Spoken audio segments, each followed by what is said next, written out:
And they want you to stay under the table. So you never have to talk about what is on the table. We must wake up, Africans. We must think about our situations. How did we get here?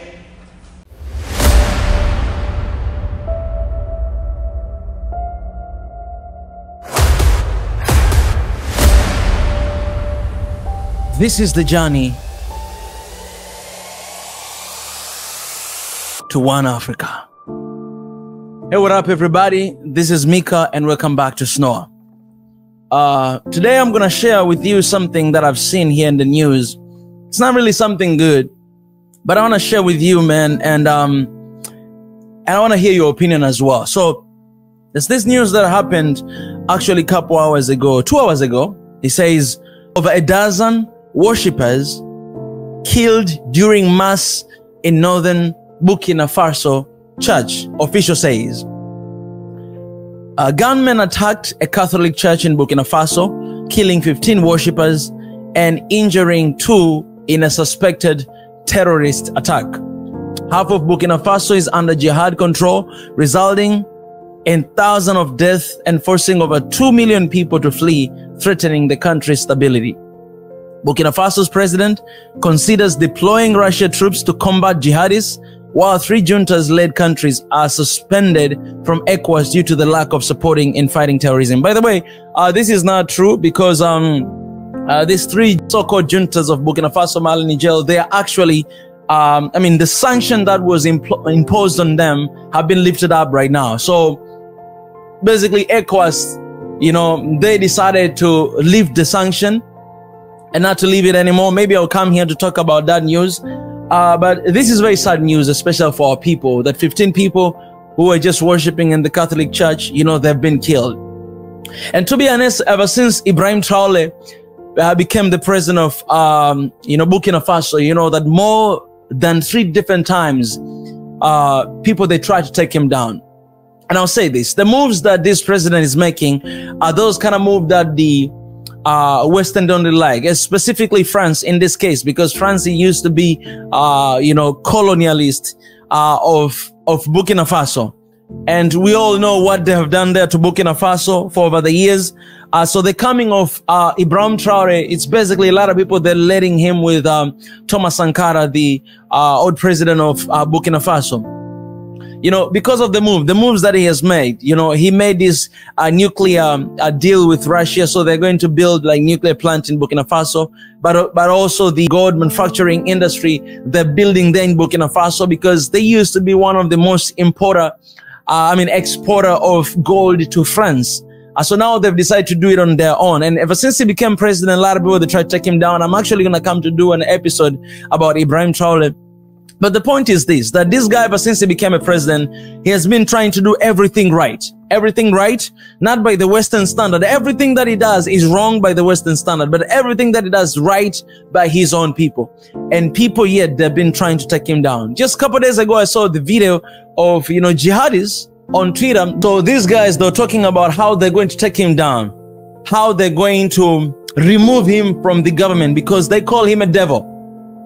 They literally call him the devil. Somebody who is considered to be a hero in Africa, not just because he's young, he's only 35 years of age, but because of what he did, because of what he does, because of his move and how much he works for his people. You have these jihadis who they want to take him down. The enemy of Africa progress are Africans. And sadly, most of us are being funded by the West to do this dirty work. Because guys, you don't need to go to university to see what is happening here.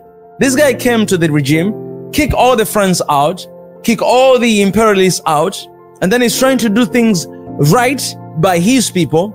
ECOWAS sanctioned them. African Union banned them from even attending the African Union Summit. Right now, ECOWAS, they're lifting the sanctions from these countries. And then you see attacks after attacks after attacks to Burkina Faso. People are dying, people are being killed. What does that tell you? It simply tells you that they want to show you how much this guy is not needed. Ever since he got into the regime, he kicked away France. Things are getting worse. So something must be done to stop this guy. And what we see, if we are not going to wake up, if you're not going to realize this, that this is an attack on Africa's sovereignty, we're going to realize that we have all the friends here. We have all the Americans here. And it is exactly the same thing what is happening in Congo. And I keep saying about this, man. Congo, they tried to kick, United Nations peacebreakers away from Congo. They said by April, these guys should leave. And then you see the news, they're saying that we don't know what is going to happen after African Union leave. After United Nations peacebreakers leave, because things are getting worse. Soon after they announced that, they started to walk away from Congo. Things started to get bad. You have France, you have United States condemning Rwanda. I saw the comment and somebody saying that whatever that United States or France says, you actually have to do opposite. You have to know who is right and who is wrong. You have to do opposite. I don't know if it's right or true, but what I'm saying is this, that every time African government, they try to break out from the shock of colonialism and neo-colonialism, something bad happened. And this something bad, it actually justifies for them to come back and to do something about it. Because I said this, in order for international organizations to be relevant in Africa, there must be conflicts in Africa. There must be wars in Africa. There must be something that is not working in Africa. But let me tell you this, does American government work right now? Look at the mistakes they're doing in Ukraine. Look at the mistakes they're doing in Israel and Gaza. These guys, they are doing nothing right. And now you have somebody who is actually working for the people. Things are getting worse. And that's why I always come back to the same conclusion that Africa, we need to wake up and we need to start work for one Africa, because if we're not going to come together and stop these guys, there's no way we're going to stand a chance. Man, everywhere in the continent right now, there's a scramble for East Africa, something that I've never thought of. Scramble for East Africa right now. Western Africa, you have 15 people killed right now in the church. You know what does that say? They want church to start to speak that, okay, this government is not doing a damn thing about it. France, the troops of France, they left. That's why this is happening. We should go back there to protect. You see, all of a sudden, United Nations are like, okay, we should go there to keep the country together. No. Because of the moves that is making right now, man. Because of the moves that is making right now. But man, we cannot keep sacrificing our people. We cannot keep dividing ourselves and sacrificing our people for the work that we do. This guy is doing things for his country. And that's why sometimes, man, I know I'm always critical with the leaders, but sometimes, man, this collateral damage is too much. 15 people are dying, and since he got to the regime, it has been 1 year and something. A lot of lives have been wasted. But let me tell you, this, man, the only solution is for us to come together to stop these guys. If our people and our leaders, all of them, they work for our people, these guys, they're not going to be able to do a thing. But if only one leader does this, only one leader does this, man, we're going to lose a lot of lives in Africa. And we're not going to have any way out of this. Burkina Faso, they're doing something right. And the war and the attacks and the plans to take him down, man, is crazy, because it's not just from them, friends, but also it is from local terrorists, these jihadists. They want to take him down. They call him a devil. But let me ask you this, the same question with M23 and other 120 different armed groups in Congo. Because a lot of us, we talk about only M23, but mind you, that there's more than 120 armed groups in Congo. Why we're not talking about them? Who is funding them? Who is giving them weapons? Because for M23, we see the accusation from the France and from the United States that Rwanda is doing that, is giving them, is supporting them. Okay, what about the 119 different armed groups in Congo? Who is supporting them? Ask yourself. Why we're not talking about them? Because it's not just about M23. It's about this other armed group, 120 different armed groups. So going back to Burkina Faso, guys, this is what Madam Alikana said about France.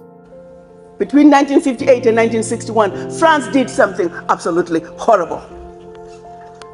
France made the Francophone African countries, and I don't even want to use that terminology, but I only use it for the purposes of conversation. The 14 countries which were formally, but still colonized by the French, they were forced to sign a document that they called the Pact for the continuation of colonization. You heard me. The Pact for this continuation of colonization. If you want your independence, you must sign this. Guinea, Sekou said absolutely not. Mali said absolutely not. France, pack your bags and go on back home. France could not believe it. Could not understand that an African country, these monkeys, do not want to be affiliated to France. They said, we will show you. So history tells us France went into those two countries, took everything that they thought they had brought to those two countries, including the last teaspoon and chair, proceeded to pour concrete into the sewage pipes, completely devastating the two economies. The then newly appointed president of Ghana, Kwame Nkrumah, in his efforts to rescue these two economies, created the first ever union of any African states, Ghana, Guinea, and Mali. But what that did was it made the other African countries realize that if they go against France, this was the fate that was waiting them. So what do? Wave the paper. And they signed. What did the pact say? One. The pact said, you monkeys, you don't know how to manage your money. So you shall deposit 85% of your bank reserves with the French Central Bank under the control of the French Minister of Finance. And that France is going to take your deposits from the individual countries, pool them together, invest them in the French stock market under the French name. And you, monkeys, you may or may not know the returns. Latest figures are showing this is still going on since 1958. France today is collecting out of Africa over $500 billion before investing. And when they finish investing this money, for every 14 billion out of Africa, they're recognizing over 300 billion. Now do the math. So when it's actually said and done, France is taking out of Africa trillions of dollars every year, and we, the poor Africans, are gladly giving it to France. And the same France has the audacity to look at us and call us poor people. 1958. They went further with the pact. You say, we will also print your own money. We will print your money for you. They instituted what they were calling the CFA, special currency for the African countries, and that only France can print that money for you.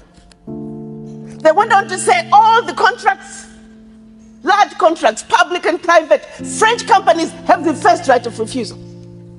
All your minerals discovered, yet to be discovered, France has the first right of refusal. My brothers and sisters, if one of you was to wake up one morning and you're president of one of those countries, and your chief of staff walks in first day and starts reading you out the do's and don'ts as stipulated by the Pact for the Continuation of Colonization, what power do you have? None.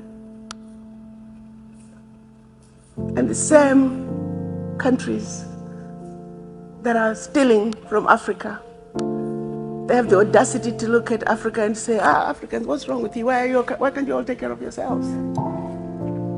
Well, let's start by living off $500 billion on the continent. But what they do instead, they want to throw you with a smoke screen. Your African leaders are corrupt. Well, you know, I gave you that. I mean, not all African leaders are corrupt. Africa is a family. No family is complete without crazy Aunt Sally and crazy Uncle Tom. Nobody is perfect. Okay, fine, so I'll give you that. Their own figures are saying 50 billion is getting out of Africa from corruption. Fine, I give you that. But you do not want me to engage in a conversation that's solely limited to the $50 billion out of Africa through corruption. First, you don't tell me where it's going. You simply tell me it's getting out of Africa. But secondly, there's a bigger thief. You got two thieves, one with a briefcase with 50 billion and the other thief with a briefcase with 500 billion. I am a smart woman. You want me to ignore the one with 500 billion and put all my energies on a suitcase with 50? And by the time the one with 500 billion is done investing, we are talking trillions. Now, do you see how quickly the funds out of Africa from corruption become the larger chunk under the table. And they want you to stay under the table. So you never have to talk about what is on the table. We must wake up, Africans. We must think about our situations. How did we get here? Are we willing to let France... If we cannot wake up as soon as possible and stop this madness from happening in our continent, if we cannot stand together with the people of the West, people of the East, people of the North, people of the southern part of Africa, Africa is crumbling again. And I am afraid that we're not going to be able to see, I am concerned that I'm not going to be able to see the bright future we want for this continent. So please, guys, please, what is happening in Burkina Faso is very crucial. And all Africans, we must stand with them. And all Africans, we must demand unity as soon as possible. So sign the petition that say One Africa right now in the description for us to get the Africa we deserve. Whether you believe it, this is true or this is not. Whether you believe it, One Africa is going to solve the situation or not. But still, sign this petition and share this petition and see if things are not going to change. We need to play our part. And this is the part that me and you guys can play. Let me know in the comment section what you think, guys. I'm out of here. Hey guys, as you're watching this video, our vision is to reach 500,000 subscribers. Hit the subscribe button. Join membership to support our channel. Join Patreon and PayPal. All the links are in the description. Do that to stand with us for this beautiful cause of One Africa right now. We do. Do not forget to sign up for the petition. The link is down below. Appreciate it. Thank you so much.